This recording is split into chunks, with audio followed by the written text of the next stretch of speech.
What's going on, guys? Welcome back to episode 4. Yes, already episode 4 of the 2023 Tomahawk Timeline, and how sweep it is. Great to say that again already a second time this season. The Atlanta Braves coming off a huge series sweep of the Cincinatti Reds to finish out the homestand. Coming into the series is with a 6-4 record, bouncing back from the 3-game losing streak that we suffered to end the San Diego series, bouncing right back with a 3-game win streak of our own, and the Braves are right back where they were, 5 games over 500 at 9-4, 2 games above any challenger in the National League East. And let's dive right into it, talking the recap of the Cincinnati Reds series. And man, the Braves had a fight and claw to win all these games, but they did just enough. And so, yes, thank you guys for taking some time out of your evening to enjoy the telecast. And I hope that whatever platform you're listening on, that you give it a like, a subscribe, a 5-star rating. And it's much appreciated doing this for you guys, deep diehard fan like you guys. And let's not waste any time. We're going to dive into this series opener of the series.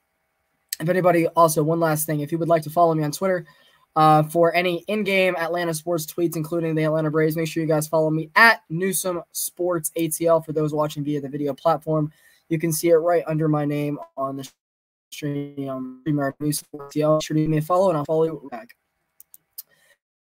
Anyways, let's talk Braves baseball going into the series opener, of course, on Monday night. It was a very fast-paced ball game for 6 innings. I believe the pitching matchup was Bryce Elder versus Graham Ashcraft. And man, I'll tell you what, the future of the Cincinnati Reds rotation is in good hands behind Graham Ashcraft, Nick Lodolo, and Hunter Green, all three really great future stars in that rotation. All do things a little bit differently, all do things that they do differently, elite, and good future is inbound for that Cincinnati rotation. So it was good to see them do their craft against the very good Atlanta Braves lineup and for them to ultimately still get the win. So let's go ahead and talk about it.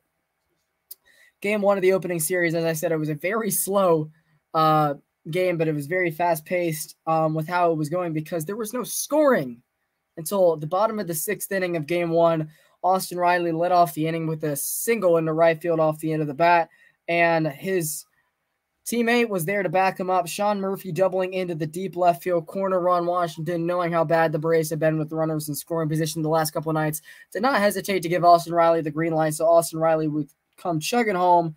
Throw would be up the baseline, and Atlanta would lead 1-0. Bryce Elder worked another 6 innings scoreless, would actually get into the 7th inning and work into a little bit of trouble, but of course would be bailed out by Jesse Chavez in the 7th inning. So good to see from that regard. Talk about 11 1/3 scoreless innings to start the season, 12 1/3 actually to start the season scoreless for Bryce Elder, carrying a lot better than Dylan Dodd and Jared Schuster to start the year, that's for sure. And I think the Braves will greatly take that any night.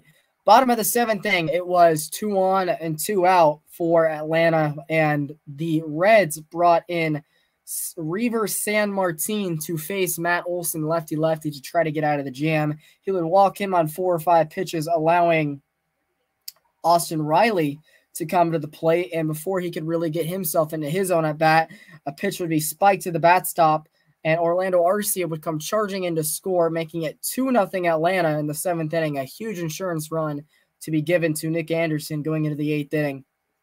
And thank God Atlanta was able to get that second run on the board, because with 2 outs, 2 away in the 9th inning, in the 8th inning, Jake Fraley would single on a ball hit in front of Ronald Acuna that would score the 2021 National League Rookie of the Year, Jonathan India, and cut the Braves' lead to only 2-1.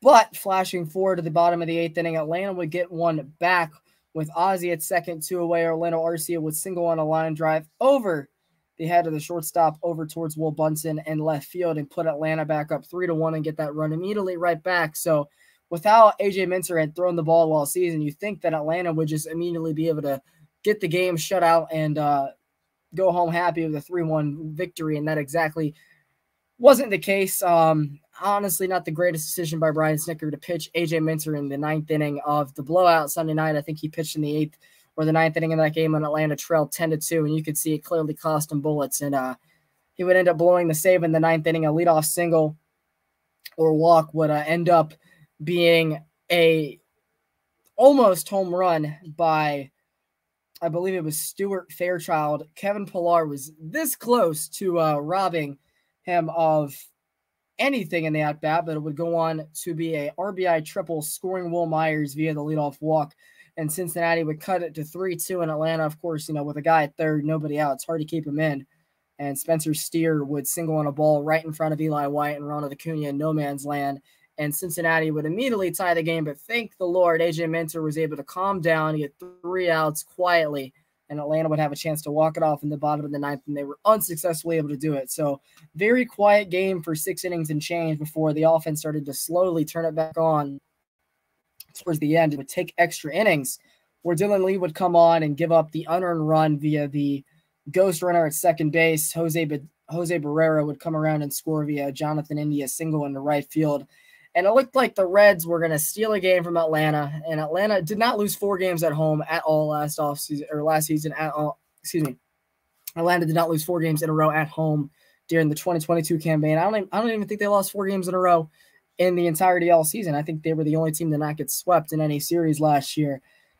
And it would definitely look like that was going to be the case, or so we thought. First pitch at the bottom of the 10th inning, Sean Murphy would line one over the right center field bullpen for a walk-off home run. Derek Law would get credited with the loss. Austin Riley, the ghost runner, would also come around to score.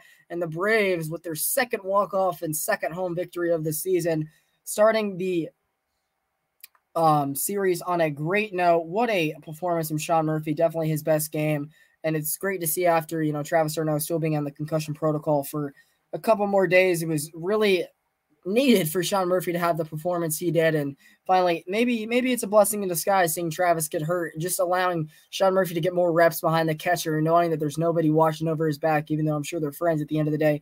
It was definitely big for Murphy's confidence, and to see him do the things he did that game. I mean, the walk-off homer speaks for itself.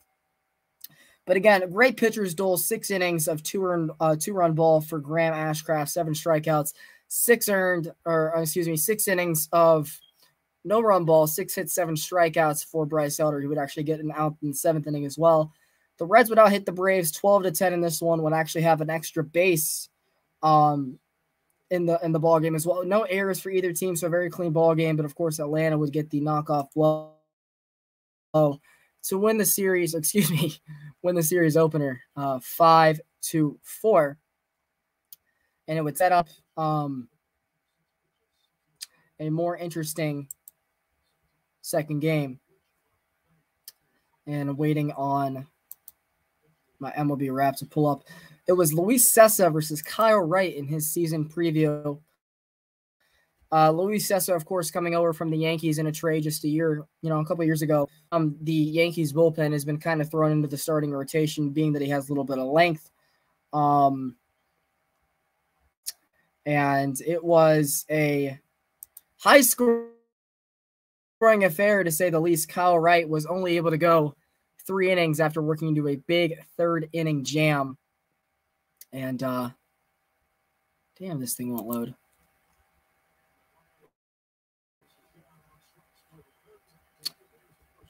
.720 first pitch. I'm sorry, guys. I wish I could pause this thing, but it's still showing that there's a preview for the game that clearly was played the other night. So technology is not on my side right now.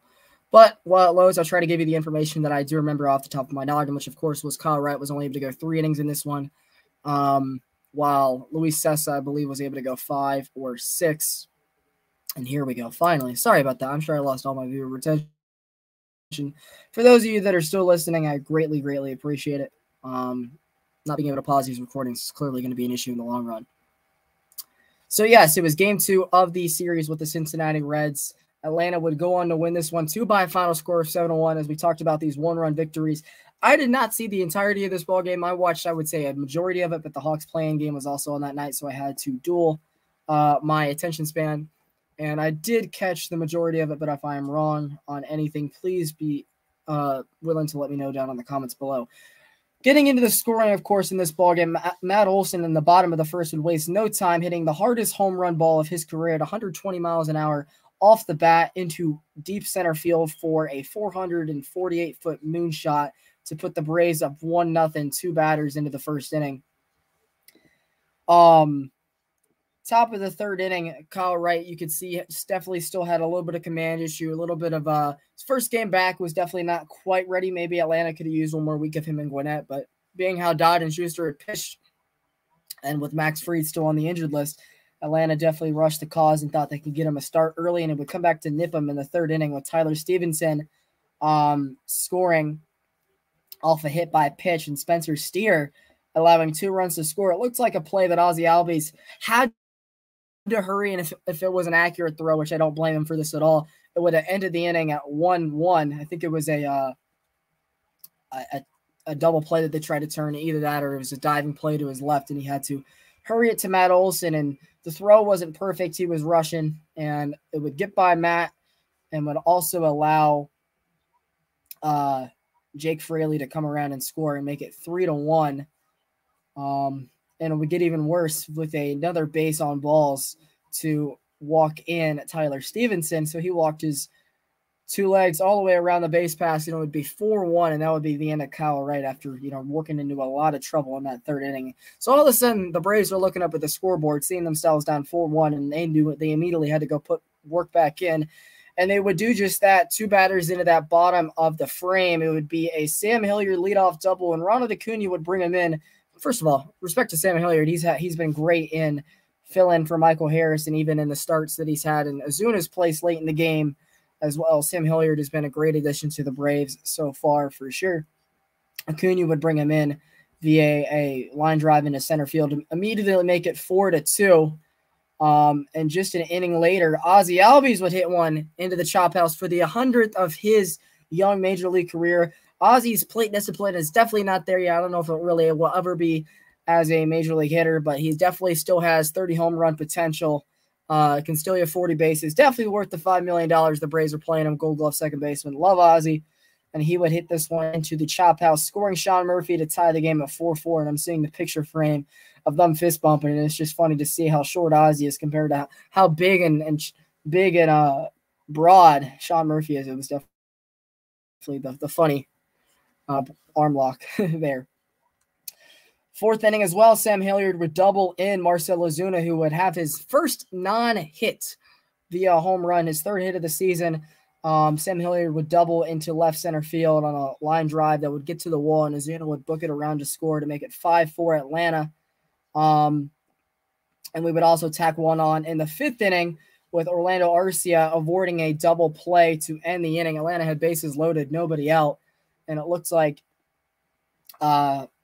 Cincinnati would get out of it, but Orlando hustling out of the box, making sure that, there was no double play to end the inning. Atlanta's definitely been bit by them so far early in the season, but not in this specific occasion. They would tack on an insurance run, make it 6-4.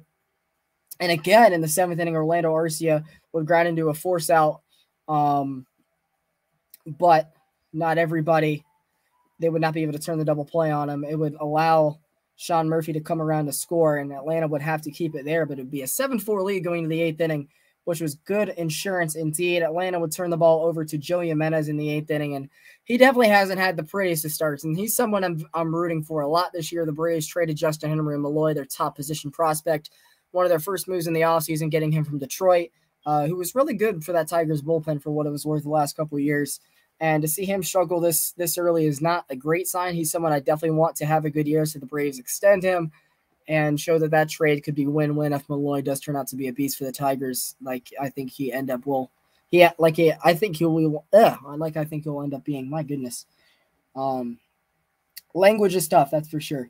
Jose Barrera, though, would, tack on a 2-run homer, score, and Spencer Steer would make it 7-6.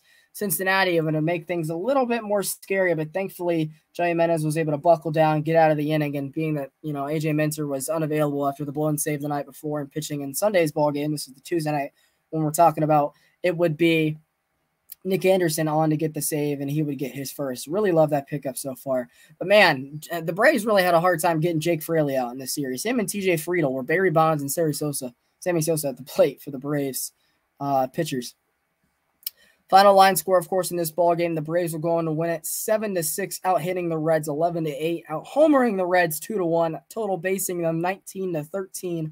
Atlanta would have 1 error to their none if you care about that sort of thing. And each team would leave 9 on base. No stolen bases for the Braves, 3 for the Reds. So they were definitely saying, Sean Murphy, we're going to test you. And tested them, they did. But I do think that'll change. Do want to say a big shout out to Michael Tonkin. In the 3 games he's had this year, he's come in relief for Jared Schuster in both the outings to keep the game right where it was at. And also in this outing, he went 3 innings of 1 hit ball, 3 strikeouts. He looks like the next find out of the Braves bullpen.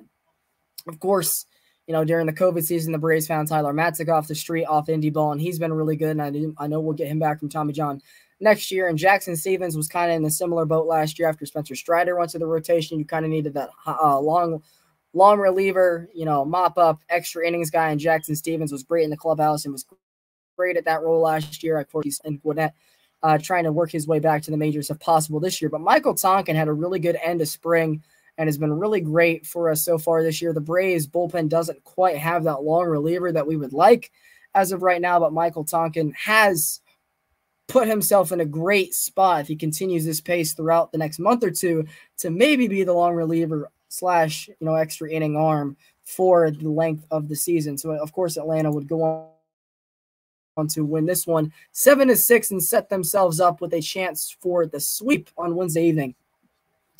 I immediately said, I hope they get aggressive knowing that there is no day game tomorrow. Then you might as well try to stick it to Cincinnati and try to get greedy and sweep the series knowing that you just lost 3 in a row.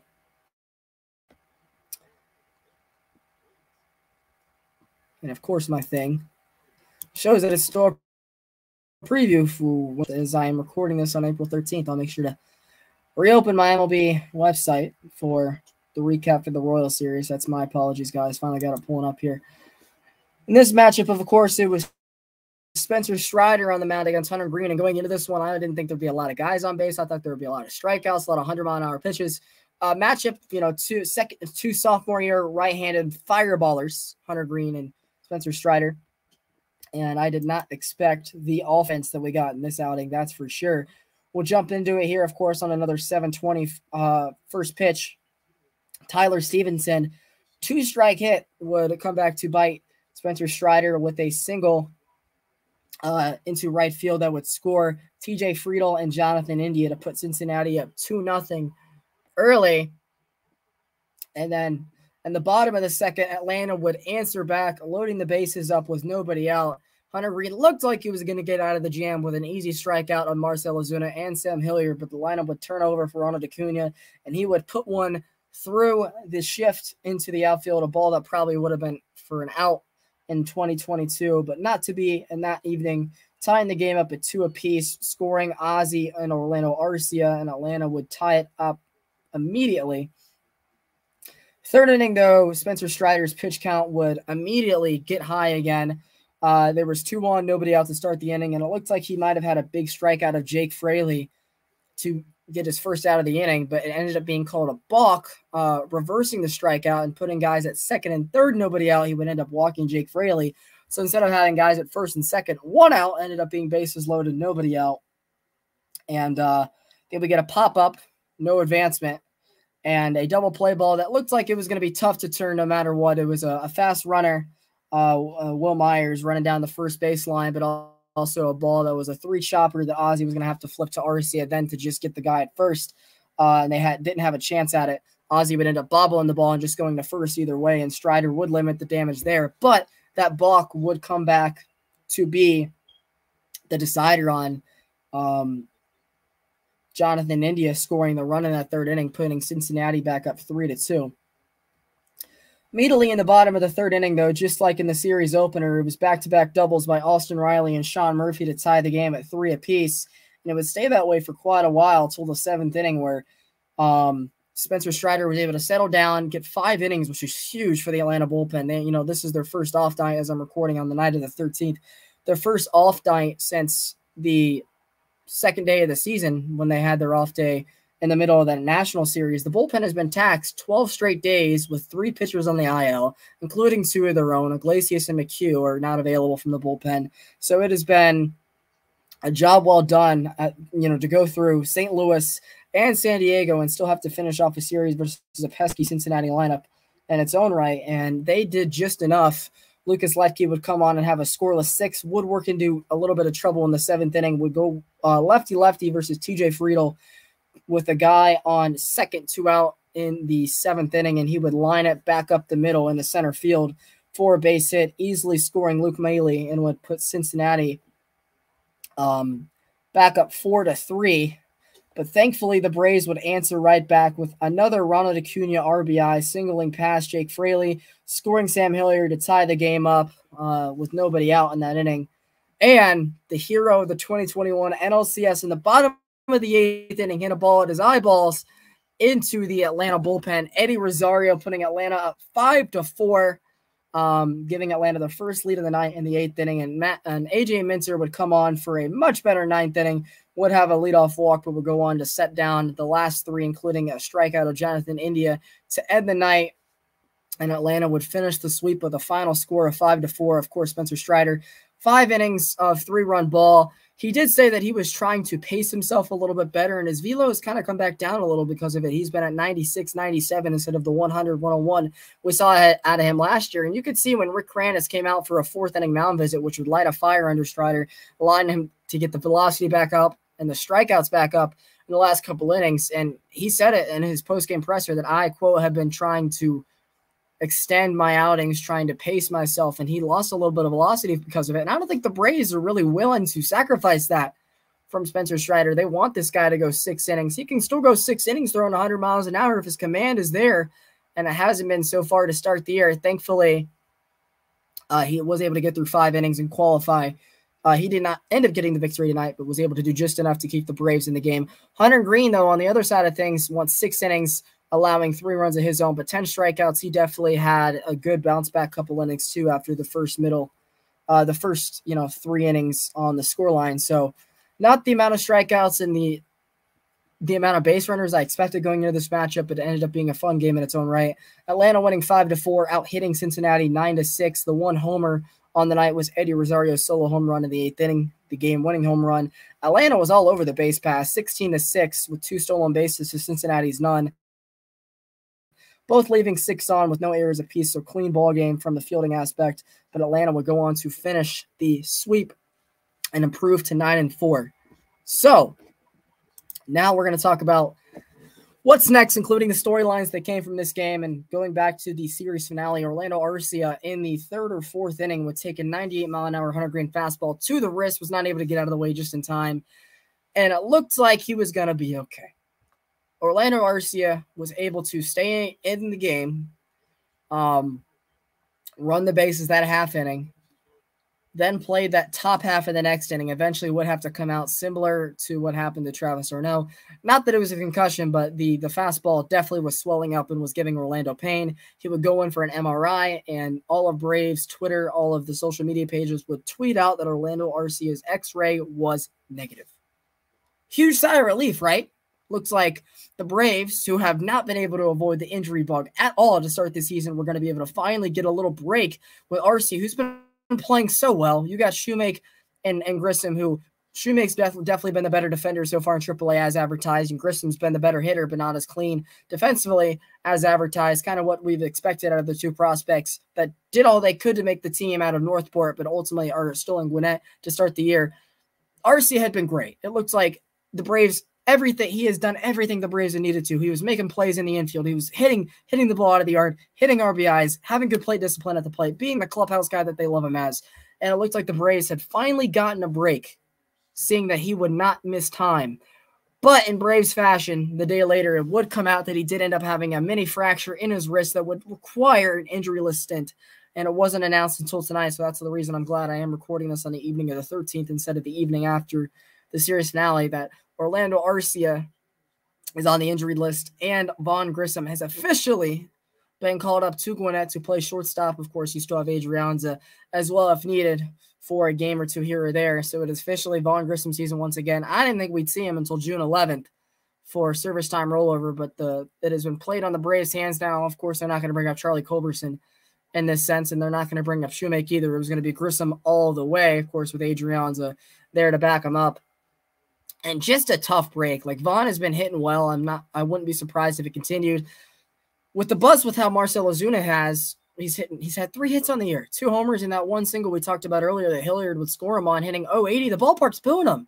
And we as Braves fans know you don't get booed as a Brave quite ever. And that's where the Braves are at this point of Ozuna's tenure. It's going to be a party in the Battery the day he gets DFA'd, to quote my guy George Pavlis. If you're listening, shout out to you. Everybody thought that Grissom might come up eventually to DH if really needed, with all the injuries that are happening. But it so happens that Arcia is the next guy to get hit by the injury bug, allowing Grissom to come up for this Kansas City series. And we are going to be seeing some interesting pitching, including Brady Singer and Zach Greinke this weekend. Maybe Chris Bubich as well. A really young Royals team. Their bullpen is really I think, is the best part of their team. They got some youth there as well, including veterans like Salvador Perez, who are big trade pieces probably for them this summer. They traded Whit Merrifield last year. Salvador Perez will probably be the candidate to get traded this summer. But a team that's definitely on the rise. They're definitely a step ahead of the Tigers in their own right, and they're creeping up on the White Sox with how their team's been running into the ground the last year or two. And just another tough break. I mean, I can go on another rant of how, and I guess we'll do that to say, let me just update you guys on all the guys that are on the injury list. Of course, the 3 guys out for the season with Tommy John. We knew 2 of them preseason going into spring training. That was Tyler Matzek and Huskar Ynoa. Now, Ian Anderson getting Tommy John for the season adds a little bit of sense to what's been going on with his command and his downfall. But those 3 guys are out for the season, all getting TJ, along with Russell Iglesias and Colin McHugh both missing time due to inflammation. We should get McHugh back in the next week or 2, and we should get Iglesias back due about the 1st of May. So not great from that part of things. Your bullpen's already stretched out as it is. You lose Arcia, Harris, and Travis d'Arnaud on the same homestand, all to injury. 7-day concussion for Travis, 10-day due to the slide, Harris running into the wall and having the awkward slide into second base over 24 hours nicked up his body. And now Arcia fracturing his wrist. It is not going to require surgery, but he's definitely going to be out more than 10 days. And I'm still not finished. I'll just say this. Thank God it's not 2021. Alex Anthopoulos has clearly learned. That team was great on paper, and the injury bug came to bite us in the butt. And it cost the Braves a lot of games we didn't get right until that summer. We all know the story. The Braves were going to win the World Series, but it would take a lot of things to go right in their favor throughout the ride, and I'm glad we got the ring. But I think Alex has learned to add extra depth, and you're seeing it already. We already have 11 or 12 guys on the injury list. So going into the Royals series, it'll be interesting to see how Vaughn, Grissom, to see if we get guys like Colin McHugh and Max Fried back. I didn't even mention Max Fried's still on the injured list for another week. You just got Kyle Wright back, and Soroka's probably still a couple weeks away getting his stuff ready. So it has been an ugly. We're not even 3 weeks into the season, folks, and the Braves are sure they're first place. It doesn't really matter that much on April 13th, but for what it's worth, to see them with the #1 record in the National League, first place in the NL East as I'm recording this, shows the depth and the triumphs of this team. And that's all credit to Alex Anthopoulos and Terry McGurk building, and the SNIT as well, building it to where it's at. So, of course, on Friday night, it is an 8-10 local first start between Charlie Morton and Brady Singer, the young pitcher from Team USA out of the University of Florida, versus the old curveballer Charlie Morton, looking for his first dominant start of the season. So the Braves immediately going back to Missouri after being there, just a week and change ago. So that's, of course, the series opener. Saturday afternoon, it is Chris Bubich versus Bryce Elder in his 3rd start. Definitely deserved it after the 12 and the 3rd scoreless inning to start the year, as we spoke of. And the series finale, it's Kyle Wright and Zach Greinke, who is out to an 0-3 start with not bad stat line, so it must be the run support. So we'll hope that continues. I'm going to go on a limb and say the Braves do find a way to win the series again. I had them winning 2-3 against Cincinnati. They ended up winning. They ended up sweeping. I had them taking 2. So I guess to recap on my predictions so far this year, I didn't give one to start the season because I did it after the DC series. I had them taking 2-3 in St. Louis. They swept. I had them splitting with San Diego. San Diego won the last 3 and took 3 or 4, and I had them winning 2-3 versus Cincinnati. I'm still going to stick by it. I wouldn't be surprised if the Braves found a way to drop one of these games, but to take 5 or 6 from Kansas City and Cincinnati would be great. I'm going to predict the Braves take 3 this weekend, continue rolling on. Hopefully, a bit of help from our buddy Cincinnati this weekend. Playing Philadelphia and Oakland is the Mets compartment here Friday through Monday evening, and I don't think the Mets find a way to lose that series or even split it. So Braves do have to keep on their horse if they want to stay in first place this early in the season. But yeah, that's what's coming up for the Kansas City series. I hope by the time I'm done with that episode, the Braves have some guys back from the injury list. We have a little bit of more positive news regarding the injury list in total, and that the Braves found a way to win another series. So once again, the guys, thank you guys for finding time to listen. I'm sorry for being a little choppy. My MLB website was not being the greatest this evening, but thank you guys for listening on whatever platform, whether it's Spotify, Apple Podcasts, any of the YouTube networks, my social medias, etc. Once again, make sure you guys follow me on Twitter at Newsom, NEWSOM, Sports ATL, for any Atlanta sports or Braves in-game tweets. And I'll make sure to talk with you guys probably at some point Monday afternoon, maybe Sunday evening. I'll record it and put it up Monday before the Braves go back out to see San Diego for maybe a little round of revenge. But yeah, we'll cross that bridge when we get to it. I hope you guys are enjoying the episodes. I'm enjoying making them, and I'll talk to you guys after the weekend. Let's enjoy our weekend. Let's hope the Braves keep winning. Have a good night, everybody.